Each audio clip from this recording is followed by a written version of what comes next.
Hi, today I'm going to be showing you how to make an audio responsive wallpaper in Wallpaper Engine. And the reason for this making of this video is because there's a lot of YouTube videos out there for Wallpaper Engine and things of the sort, but there's not really any describing how to make an audio responsive wallpaper. Where things light up to certain tones of sound. Like say for example, this guy's helmet glows or something of the sort whenever sound is made. So I'm going to be showing you how to do that today. There's a lot of them out there that just describe how to make an audio visualizer, which is fine, but not quite as in-depth as making a pulsing audio response. So we'll get started with that right now. So the first thing you want to do is get your image. But not the first thing, I just said that. The second thing you want to do is check the resolution for it. The best resolution for wallpaper is 1920 by 1080. So this one right here, 900 by 900. I'll just download it right now because I need the image for what we're about to do. Okay, now that I have your image, that's great. But now, since this one's, not the resolution I want it to be, I have to make it a different resolution. So what I'm going to do is go to this website, which converts your image to a size you want. So you choose File, click on the one you want, open it. JPEG is fine. You change width and height is what I do usually, and then you type in 1920 x 1080, and then after you do that, you convert now. And then after you do that, it's right down here. You click on this one, and then there's your image. So you right click it, save image as, and save. Now you're done. So these two front parts are done. You don't need those anymore.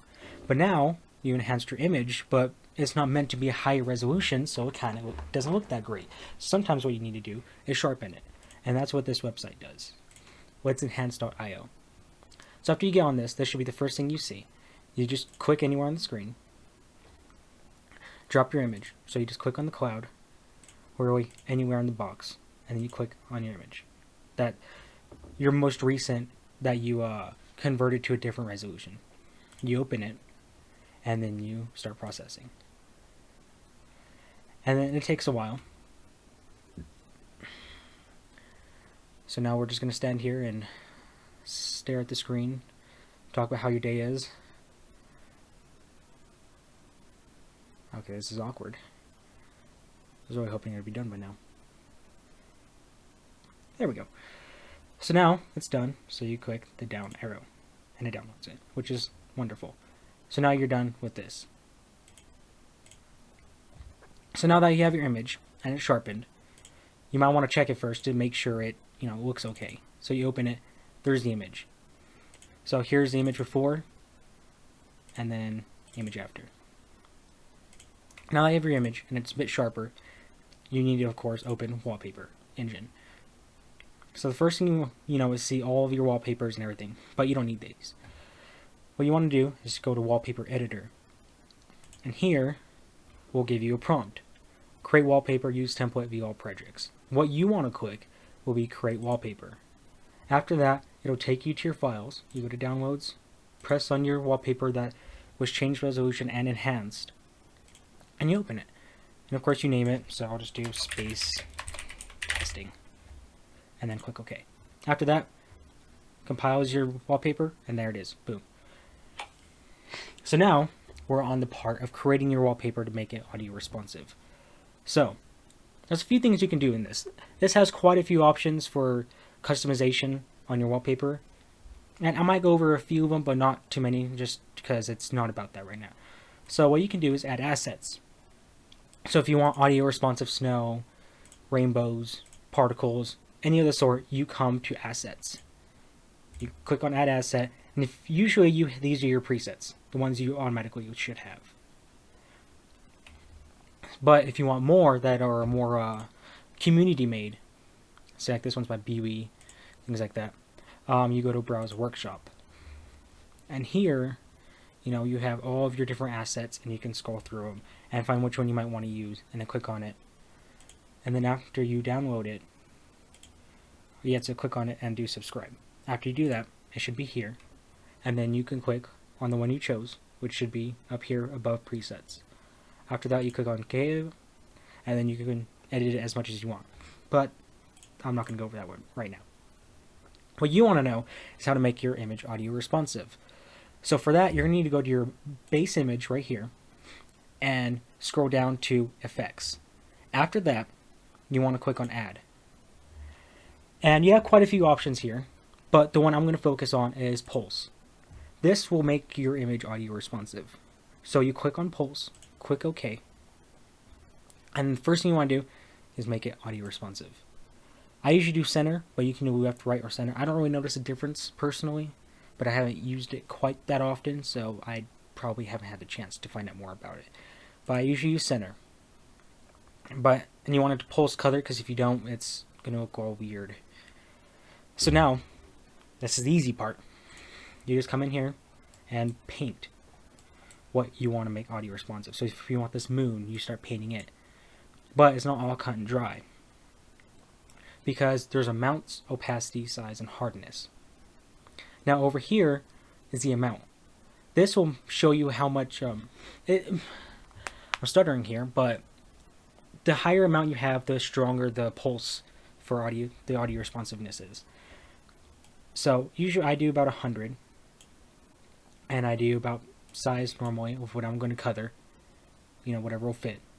And then I do opacity about 40, so then that doesn't really get in your face so much, but it shows more of just this pulsing instead of just a white light, which will happen if you have too much amount or too much opacity sometimes.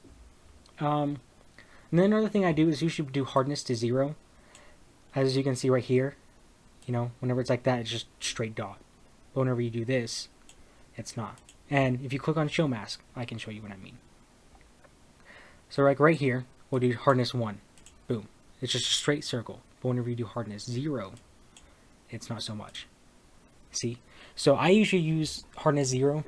It makes it look more natural of a lighting. But you can do whatever you think. Now, one thing I had an issue with is not knowing how to erase these after I was done. All you have to do is do opacity 100 and amount 0, and then just erase. I spent probably an hour trying to figure that out.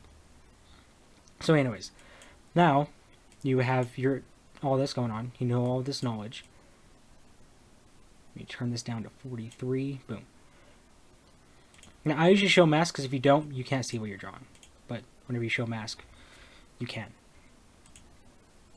I usually toggle on and off, and I have music playing in the background so I can see how well it looks whenever it's pulsing. Because even if you have music playing and this wallpaper's not released to workshop yet, it'll still show you up. What is it trying to do? Square up? Anyways. So now you just draw. And then if I go, actually do a bigger size in the show mask, and I'll just draw a big old blob of weird stuff. So now, as you can see, you can't see it. But what I do is, like I said, is play music. So I have my little beat going. Now you can see it's pulsing to the sound. Which, great, fantastic. You should be done and just draw away. Not quite. These options right here in the material for your pulse options, you want to kind of pay attention to. Because moving these around messes with how this reacts to different tones of sound. This right here, you don't have to mess with it too much. It just changes how bright it is whenever it hears a sound. So like, right now you can't see it when it's at 0, and then when I turn it to 2, it's bright. You can change that how you want, to the brightness you want. But these audio bounds, frequency max, and frequency minimum are usually what you want to pay attention to. I'm not quite sure how they work specifically, but I usually just mess with them until I find the range of sound I want the lights to react to. So usually what I do is like 0.2, and as you can see, it kind of reacts to more of the higher pitched. Like if I do 0.8, it only reacts to more of bass drops, low tones. But right there, it reacts to more of a range.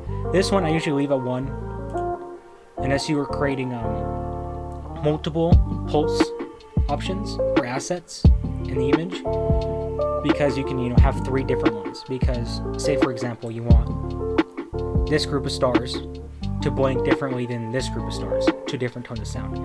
You have these ones react to more low tones, which would be 0.8, and then you have like this group reacting to more high-pitched tones. So you have like this to 0.2 and like this to 0.6 or 7, and they'll react to different tones of sound. So if you want that kind of different blinking effect, especially for stars and things of the sort. Now, another thing you want to mess with is frequency max. Now, I'm not quite sure what this does exactly, but I've noticed that you can kind of mess with this the same as audio bounce. They're more or less the same, but not quite. You'd have to mess with it a bit on your own and just kind of find out how it works for you. And after that, it's pretty much done. That's all you need to know for that. Another thing I'll go over real quickly because it's super easy and my screen just went weird. Hello? No, whatever. My screen died for some reason, or my UI died. I usually do this for hair because if you want your hair to look like it's swaying in the wind, I use foil sway. And for this, makes the same thing as the pulse. You draw where you want it to move. And so like if you want that star to move, boom. So I usually do hair for that, but you can do all kinds of things to kind of make it animate. And the direction. So if you notice this star and I change direction, it changes which direction it kind of sways to. But that's just really quick explanation of that one. Anyways, now, whenever you're done with that, and you're happy with it, you click on Workshop in the top left, and share wallpaper on Workshop. Now, here, you want to choose your age rating, which is, it tells you pretty clearly what is okay, what's not, and what to put it as. So for this one, it'll be everyone. That's pretty loud. I'm going to stop that for now. So for this one, it's going to be everyone, because it's just space. No one cares. Now for visibility, for ones I only want myself to see, I do private. Friends only and public is pretty self-explanatory, but private, nobody else will see, even if they look at your workshop page. So that you can choose that. Genre, whatever you think it is. I'll just do unspecified for now. Description, it'll this will be the description of the project and a workshop for Wallpaper Engine. So I beg testing image, I'm done. I'll change that to private. And then take snapshot, you just left click with your mouse, enter, done. And then you click publish. And after that you're done. Whenever you create the wallpaper, I'm just going to close this because I think this is pretty much done with right now. Whenever you create the wallpaper, it'll show up in here automatically. You don't have to go through Wallpaper Engine on Steam and find it yourself. It'll be in here. And then after that, you're done.